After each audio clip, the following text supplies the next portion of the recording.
Welcome to Dollar Bank's Compliance Training Series. In this course, we discuss Regulation O.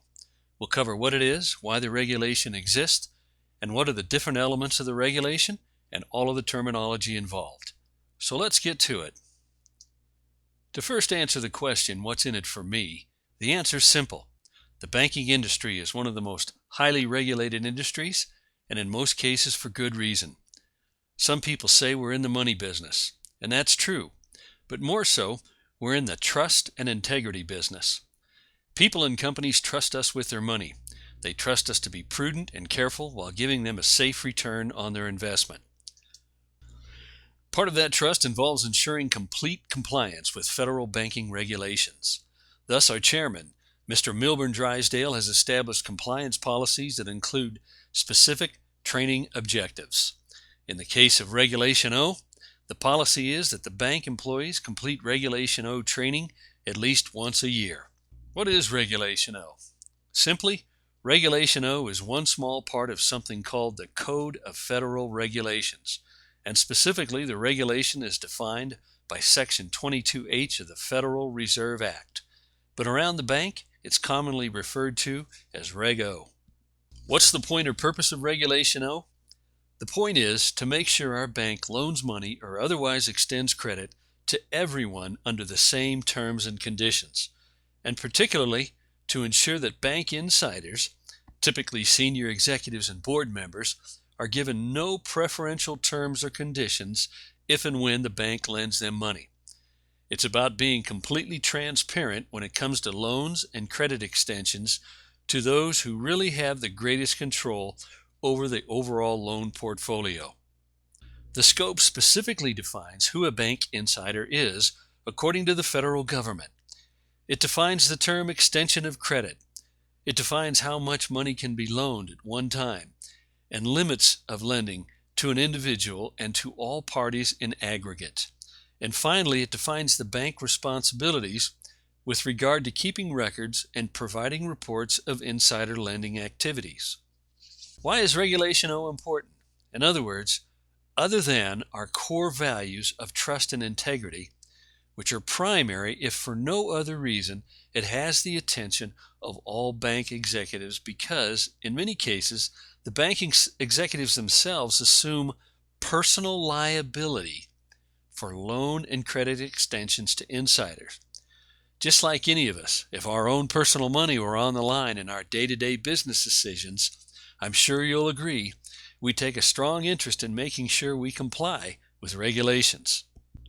So if Regulation O is all about lending and credit extension to bank insiders, let's begin by defining what a bank insider is.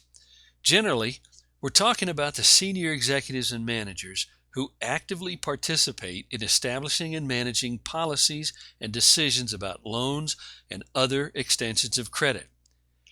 In particular, the executive officers, directors, principal shareholders, and what the Federal Reserve defines as those bank insiders' related interest.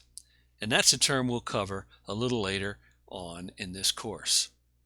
Now, because the term executive officer could potentially have a different meaning in each bank, the regulation specifically identifies and defines the roles and responsibilities of certain titles. The reason is to avoid any uncertainty as to who exactly is an executive officer.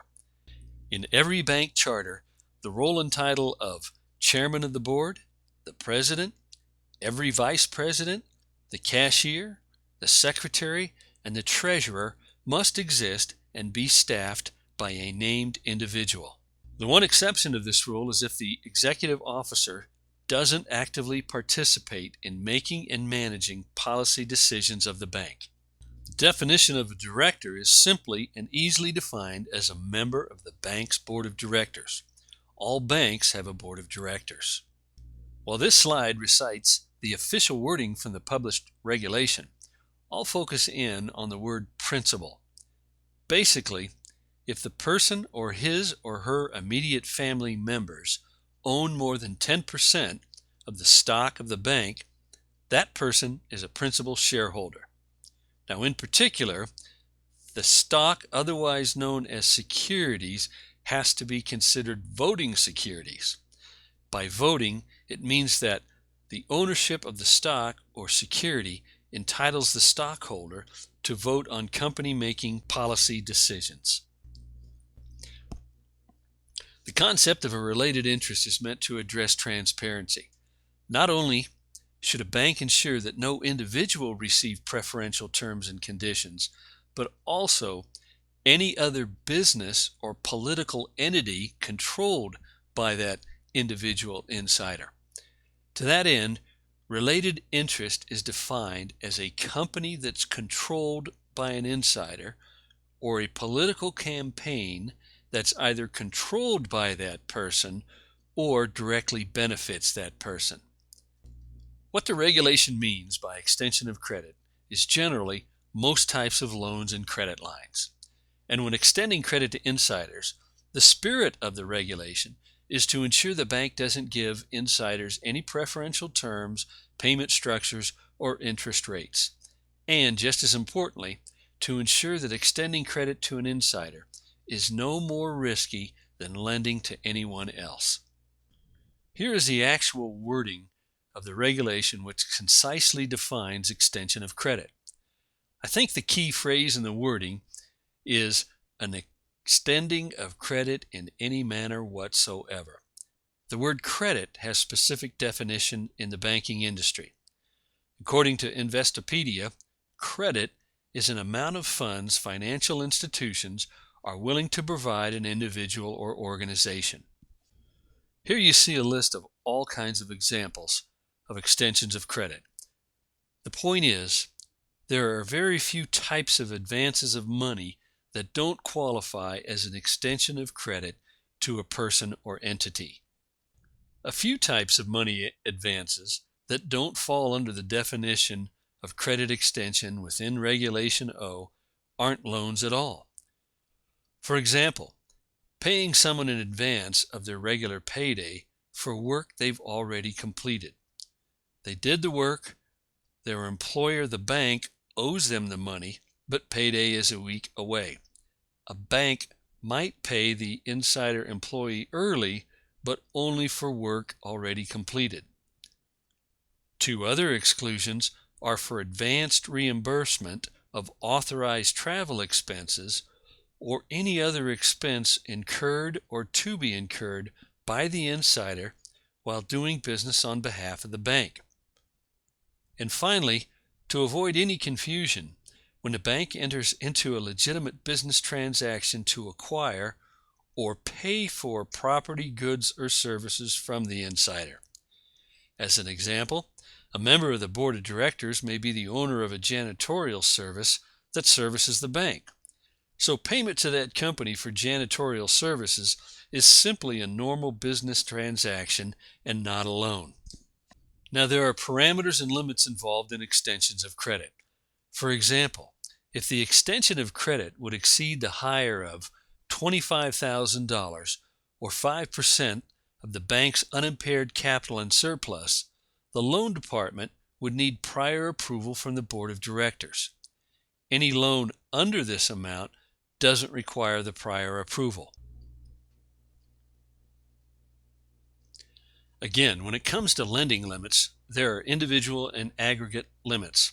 In other words, for any individual or for the total of all loans to insiders, the amounts can't exceed the bank's individual lending limits or exceed the bank's unimpaired capital or unimpaired surplus.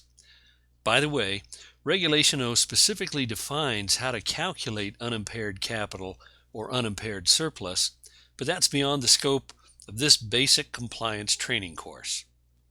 Overdrafts are specifically covered in the regulation. That's because covering an overdraft is a type of loan. So just because someone is a bank insider, they shouldn't be given any preferential terms when it comes to covering an overdraft.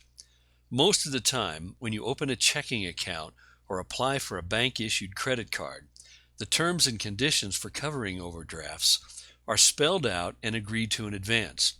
So if there ever is an overdraft, there's no question about how it's to be covered. As it regards insiders, They're subject to the same terms and conditions as the rest of the bank's customers. Executive officers are a subset of the insiders, and a couple of additional rules apply.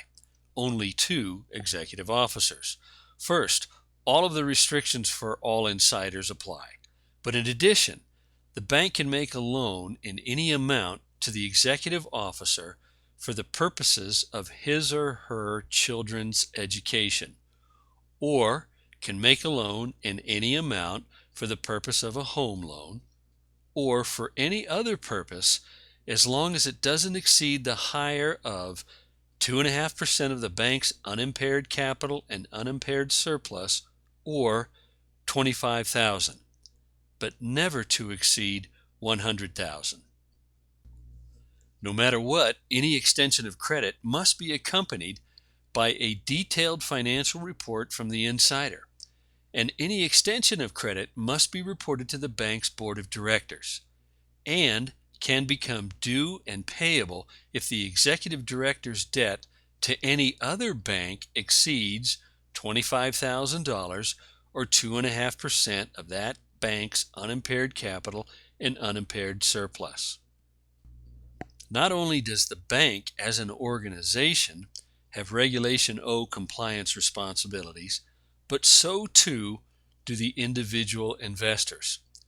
One in particular is the insider's obligation to ensure they never knowingly receive any extension of credit that doesn't comply with the terms and conditions of Regulation O. As you might expect, records of loans to all insiders must be kept, managed, and available for inspection. First, the bank has to submit an annual report that identifies all insider credit extensions. The bank also has to keep the records of public requests for information about insider loans and the disposition of those requests. And all the records must be kept for a minimum of 2 years. As I mentioned earlier, projecting an image of trust and credibility are important to any bank and to the industry overall. So when it comes to insider loans, there is strong emphasis on transparency. Regulation O supports that transparency through the requirement for public disclosure of insider loans. That requirement dictates that upon written requests from the public, the bank must provide a list of all executive officers and principal shareholders who individually had, in aggregate, loans that equaled or exceeded the lesser of $500,000 or 5% of the bank's unimpaired capital and surplus. The only exception would be when the aggregate amount doesn't exceed $25,000. Only the names are required in the disclosure, not the amounts of the loans. They may be bank insiders, but the Federal Reserve recognizes they have a right to some personal privacy. To give you an idea of how serious the Federal Reserve is about Regulation O, a bank, an insider, or even a bank employee may be subject to a penalty of possibly up to $1 million a day during the violation. Before we conclude this training, let's quickly review what we covered. First, we identified the purpose and scope of Regulation O. We defined a bank insider. We defined the term extension of credit. We covered the lending limits, the record keeping and disclosure requirements, and the possible civil penalties for non-compliance. This concludes the Regulation O compliance training course.